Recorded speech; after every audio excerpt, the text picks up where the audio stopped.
Welcome back to the Chronically Positive Podcast. Sorry, it's been a while since I've been here because, chronic illness kind of gets in the way. So we had a little halt in our season, but we're back. And today I have two amazing people that I cannot wait to introduce you to.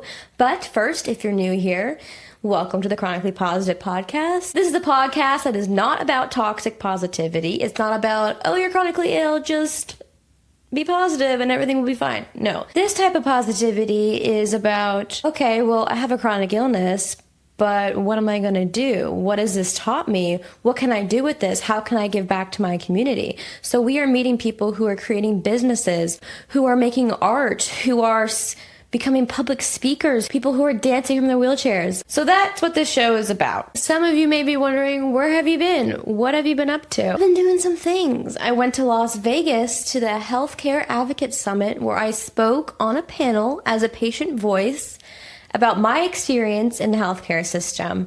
And this conference is so important. Independent patient advocates, pharmaceutical companies, healthcare workers, all these people coming together to try to help fix the system. There was a husband and wife who had a son who went to the pharmacy to pick up his inhaler that he, on prescription that he always gets.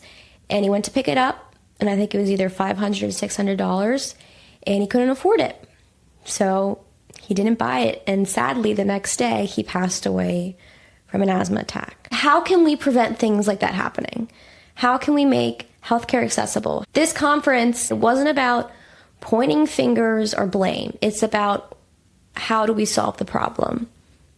So that's what I've been up to. But now I'm so excited to introduce you to two amazing women who have created something absolutely amazing for the chronic illness and disability community. Two sisters, Jacqueline and Alexa, together they have created an app called Dateability. And Dateability is a dating app for people with disabilities.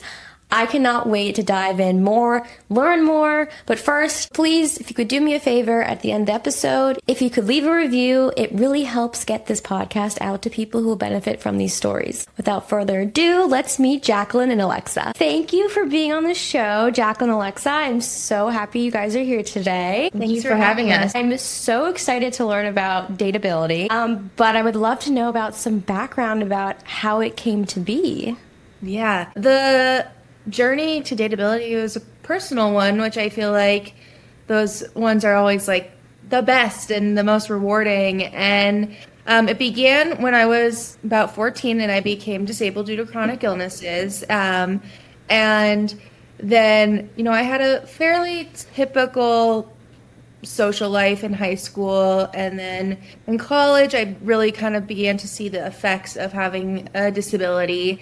And then once I graduated college and I entered the real world, I really saw how people viewed disabled people, especially in dating. And Absolutely. I would, I joined the apps and I was home alone, at home a lot, and managing my health. And so figured the dating apps would be a great way to meet people. But when they would find out that I had a disability, it would, never work out. They'd either ghost or say something really offensive. And it was really difficult. It really affected my self-esteem. I really just hated who I was and what I had become, and I wasn't living the life I thought I was going to live, especially as a 22-year-old. Right. And so that period of, dark and loneliness, lasted for a couple years. And then in 2021, I had to get a feeding tube for gastroparesis, and that sort of kicked in the anxiety even more. I was like, how are people going to react to me getting a feeding tube when, they already see me as being this alien and this person who can't do anything. If I add in food to the mix, what's going to happen? And Alexis just suggested that we start our own dating app because there was nothing out there. And that's exactly what we did. Wow. So my next question was, how did you become a sister team? I had talked about wanting an inclusive space, dating space before. And I guess I was just like, let's stop talking about it and let's do it. That's kind of how I live my life. I am the older sister, so that's pretty normal for me to be like, this is what we're going to do. And like, you're going to come along for the ride. It was 2021, so it was still the beginning of COVID, but we'd been in this like chaos for a year. I had lost my job at the time due to COVID budget cuts. And so I was also looking for some kind of purpose and direction and structure. And so it was just a really good time to do this together. And I was worried about the feeding tube stuff.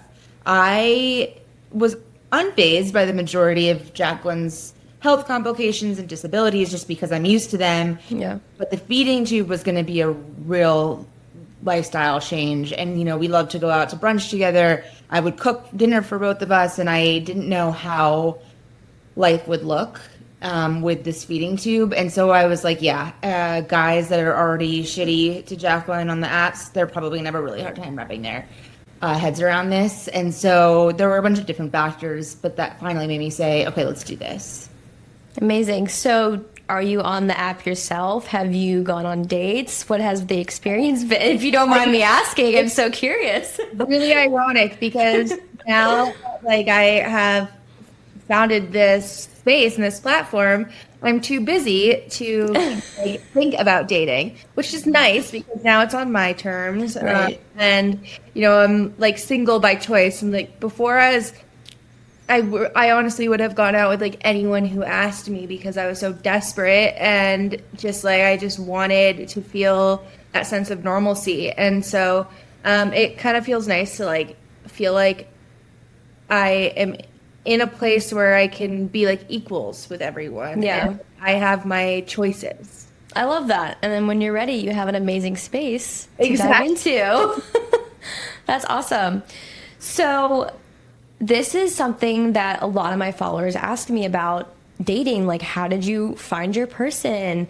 No one understands me. And luckily, well, I don't think it's luckily, and I think that it doesn't often work out, but I started dating the guy that I'm dating before I got really sick. So that wasn't even like on the table. And I'm very blessed that he has stuck around and he's been so supportive.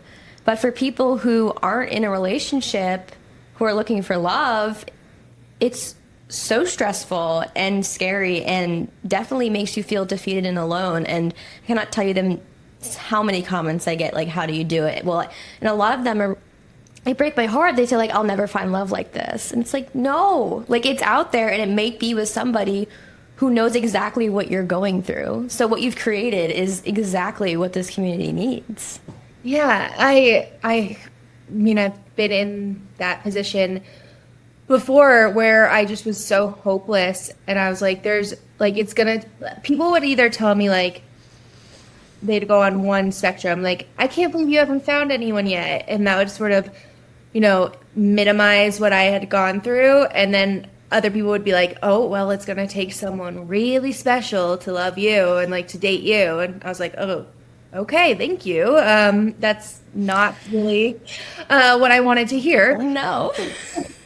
But, and I had this thought, probably back in like around 2018, where I questioned whether or not I wanted to date someone else with a chronic illness. And my first instinct was no. Yeah. And I was like, oh my gosh, I pictured dating someone like me, saying, oh my God, our lives would be so depressing and it would be boring and we would just be sitting there and how am I going to be able to take care of someone else if I need someone to take care of me? And then I through a lot of therapy work, realized that it was all internalized ableism, and the way I was looking at other people with chronic illness was exactly how those guys on the dating apps were looking at me, and it really wasn't fair. And throughout this journey of creating Dateability, we've really come to learn that disability is just so diverse. So yes, there can be these logistical things that barriers and compatibility barriers and accommodation conflicts that come into play. But disability is so diverse that there is someone else in the disability community who you can absolutely find something to relate to and have a connection with. And I think that as you grow, like I'm not disabled, but if I get married and I grow old with somebody, the chances of us becoming disabled together are pretty likely. And so I don't really, I think it's so short-sighted to look at somebody, if you're not disabled, and look at someone who is disabled and say like, oh, I don't want that, because that's coming for all of us. If we are lucky enough to live that long, disability will probably get us one way or the other.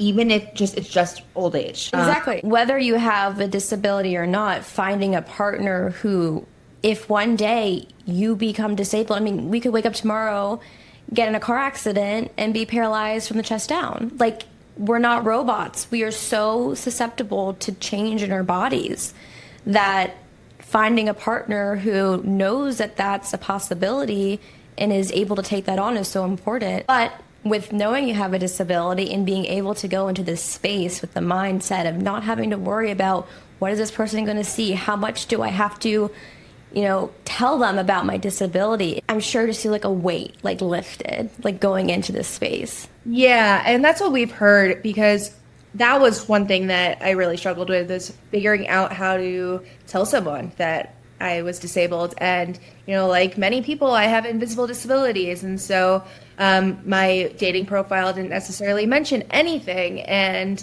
even if we went out for coffee, it potentially could never come up. And so it was really anxiety inducing to be like, all right, how much do I tell them? When do I tell it? Do I say it before the first date? Do I wait, a month before I tell them, and then maybe like risk them accusing me of lying, and playing them. And so to combat that, we really wanted to make disclosure just like easy and natural and neutral, and have it be a part of us, like it is a part of us. And so we created the Dateability Deets section, which you can just like tick off a box that says chronic illness, immunocompromised, mobility impairment, neurodivergent. And so it just really just puts it out there in a neutral manner. Yeah, I was going to ask about like what kind of features it offers that may differ from like your typical dating app. Yeah, we recently relaunched the app, and it has major accessibility improvements, which we're really proud of. We are really on track to becoming the most accessible dating app out there, and we want to make sure that it's screen reader compliant and that everyone can use it. We have image descriptions on each profile. Wow. The Dateability Deets section. We also have a web app version that people can use on their desktop or laptop, which is really helpful. And then, of course, I think a big component is that we have a completely free and functional version. It's very robust. We don't limit like the amount of swipes someone can do, or messages they can send, and that was really important to us to make it economically accessible. We do have a subscription version which has enhanced filtering and some enhanced features. We like to remind people this is a business, and Jacqueline, as a disabled person, deserves to be able to run a successful and profitable business. But we don't want money and financial situations to be a barrier to finding love.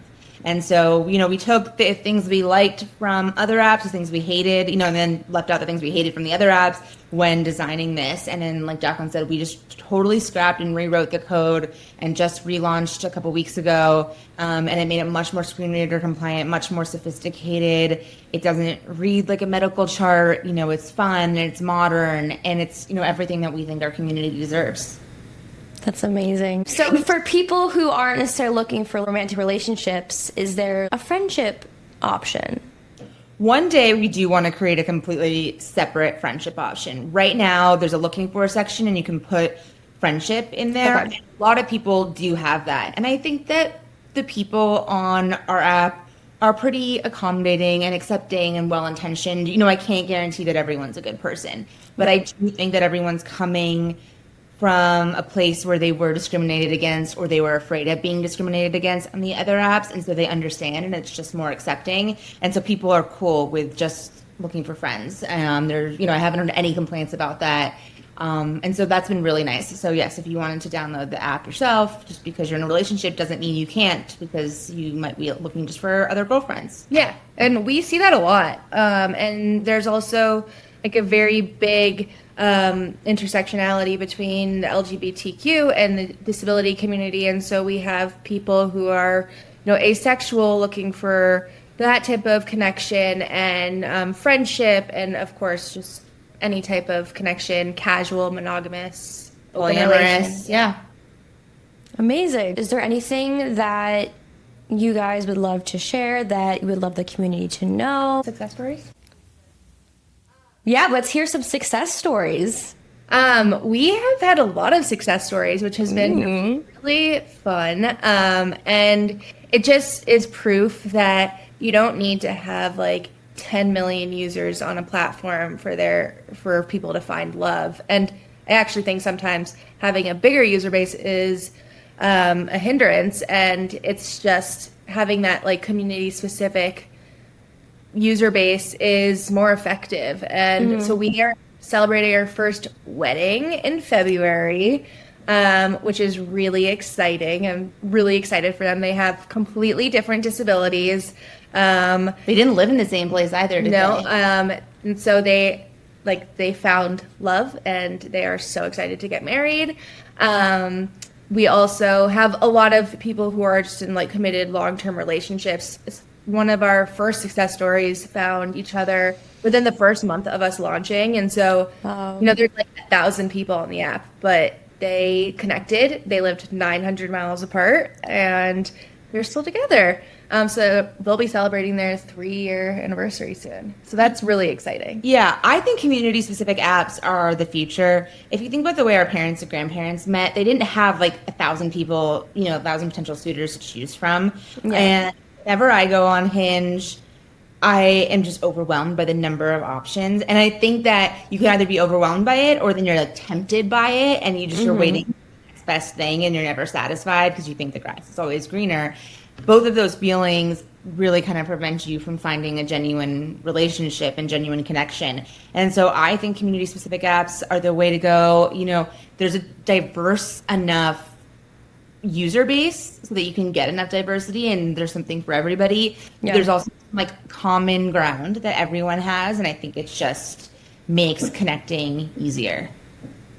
Yeah, I totally agree. And I actually met my boyfriend on Hinge, but it felt like such an overwhelming space. And I just felt like, obviously you don't know somebody when you're swiping through, but I just felt like I was just looking at like just nobodies. And then like when you go to a space where it's like a community, it's like you already have this connection with this person that you don't even know yet, because you have this shared experience.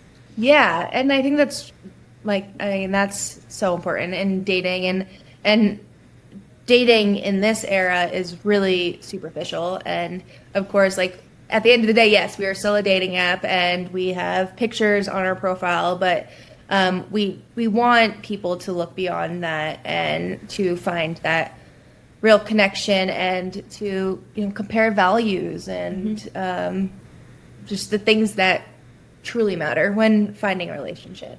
Yeah. So this whole podcast, I interview a lot of people with chronic illnesses who have created something like a business or a project because of it. What is it like being a chronically ill business owner?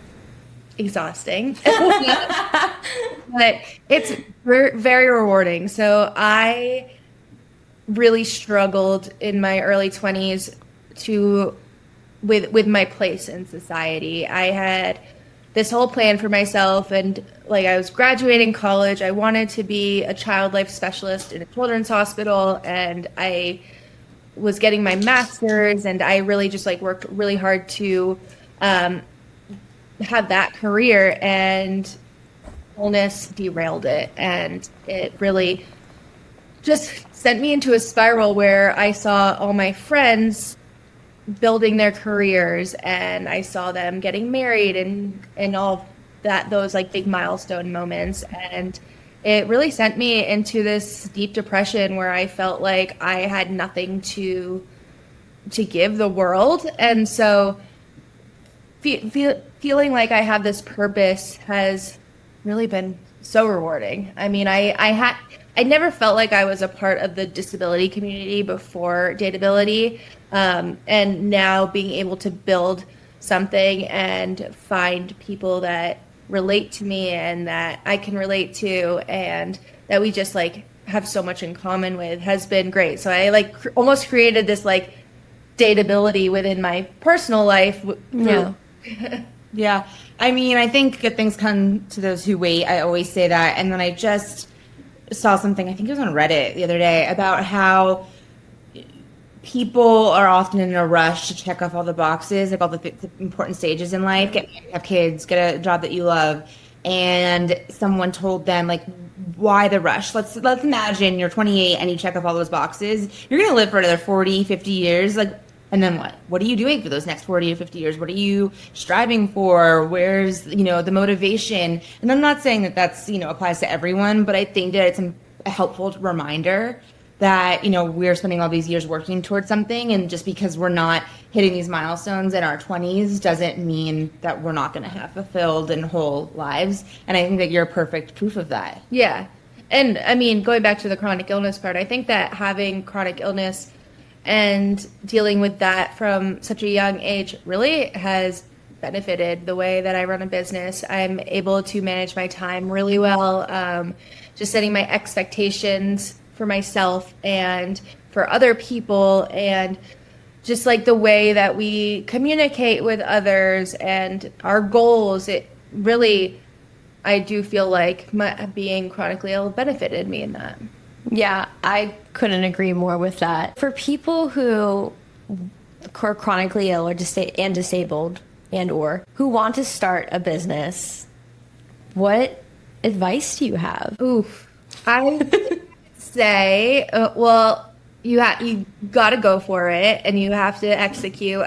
We hear of so many people, disabled or not, with these ideas, and then you just sit on them, and eventually someone else will come out with it, and you'll regret not doing it. So like, take the plunge. And some advice, like, you'll feel really exhausted and you'll feel really tired, but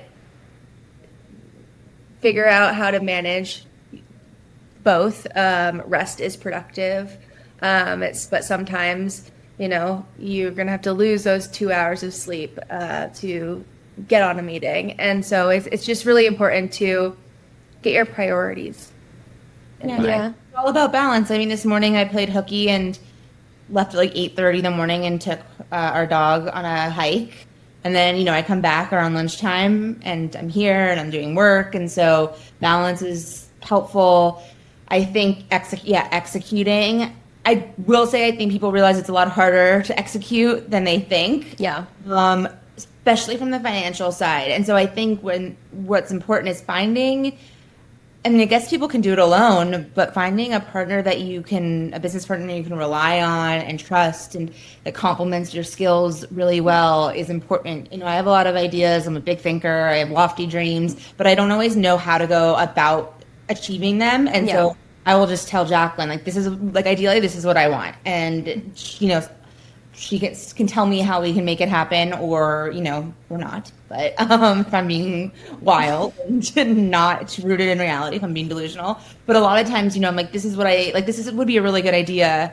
What do you think? And then she'll help execute it. Or really good at the social media graphic stuff, and I'm a lawyer, and so business, finances, legal stuff is where I thrive. And so together, we make a perfect pair, and we're also really open with each other. So when she's having an off day, if I need to pick up the slack, that's fine. If I'm in a day full of meetings with my other job, I just tell her that, and she can, take over. And so I can't imagine doing this alone. Yeah, same. I don't think it happens. And I will say, on that note, like, hustle culture is so toxic, and I hate it so much. And people will, and like, especially in the business startup founder world, people will just like pound the idea that if you are not up at all hours of the night, then you are not working hard enough. And as people who prioritize sleep, we can tell you that we sleep and work hard,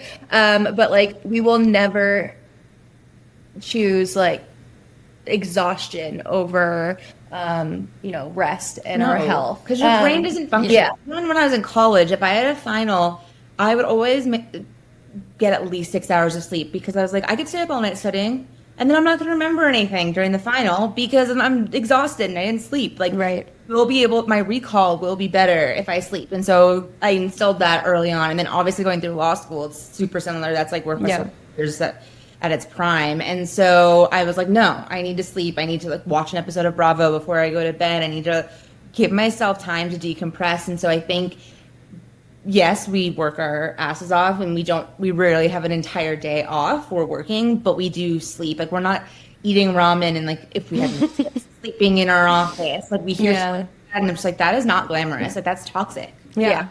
You have to have balance. Yeah. Don't buy intellectual culture.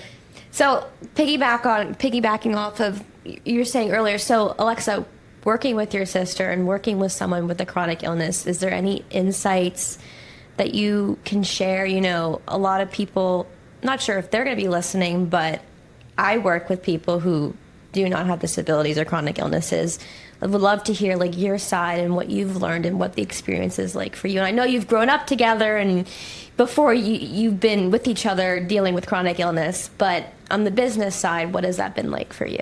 I think it helps that we run our own business. Like, you can do things from your bed. So if you need to be horizontal and working, you're able to do that. And I don't care where you work. I like don't believe in return to office stuff either. I'm like, wherever, as long as you're happy and as long as it gets done. Yep. But it's been nice to like watch her finally have a purpose and feel like she belongs. And I always knew she belonged and had a purpose, but for her to realize that herself has been really nice to see. I think people just need to. Communication is key. People need to communicate. Yep. I think there's a lot of assumptions that people make, or they're afraid they're going to offend people, and like maybe you will, but I really think that if you're well intentioned and you didn't like mean to be malicious, people will get over it. And or an apology goes a long way. Right. So I will say stuff sometimes that will upset Jacqueline, and I think she knows that I didn't mean it like that. I'm just in a moment of ignorance, and I'll apologize. And I think that goes for coworkers too. Yeah. Ask questions. If you don't ask, you're never going to know, and then you're making assumptions. And I think that like never ends up well. Yeah. So ask the question, and if the person's offended, like everyone will move on. But I think it's better to ask than remain silent and just like create a narrative in your head about what's going on.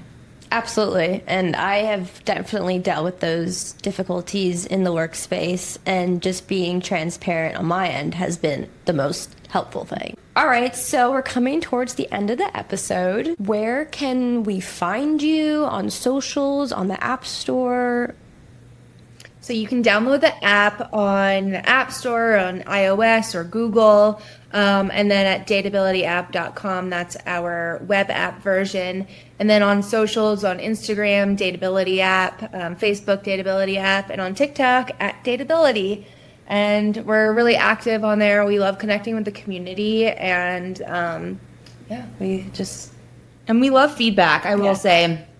Sometimes I think that the expectations are a little unfair. I think people think that we're like Facebook or Instagram. We have a really small team. We have a limited budget, but we're like so dedicated to this. I will say that one of the TikTok engineers I heard through the grapevine didn't even know what a screen reader was. Wow. And that's TikTok, right? So we're trying to do the best we can with as little as we can, and I think we're doing a really good job. So we're open to feedback because, there just might be something that we're completely unaware of. Yeah. Also, disabilities, as we mentioned before, are so diverse, and everyone's abilities are different. And so, we can only account for what we know exists and are able to test. And so don't be afraid to email us with constructive criticism. Yeah. We want to be the best. Yeah, and we want to create a place that our community wants to be on. Right. And actually uses. Yeah. That's amazing. Do you ever share success stories on social media? Yeah, we do. And so Okay. they're on there. We have a highlight on our Instagram called Love Stories, and we have some of our success stories there. And so it's it is really like that is truly the best part. Even yesterday, we got a message saying from a dating coach who actually said that there is a dateability romance budding in her program, and so I'm so excited for that. Like it's really the best. Oh, that's amazing. I love that. Well, thank you both so much. This was such a lovely conversation, and I've loved getting to know both of you. You are both doing amazing work, and I'm just so happy to learn about you and what you're doing for the community. It's amazing. Oh, thank you so much. Yeah, likewise. Yeah. And that brings us to the end of today's episode. I love getting to speak to Jacqueline and Alexa. It is so empowering to hear stories about people with chronic illnesses coming up with these amazing ideas to benefit other people like themselves. These personal stories are what create the most amazing ideas. If you enjoyed this conversation as much as I did, please leave a review, rate, subscribe, like, whatever platform that makes sense on. It really helps get these stories out to people who will benefit from them. Thank you so much for tuning in, and remember that your journey matters.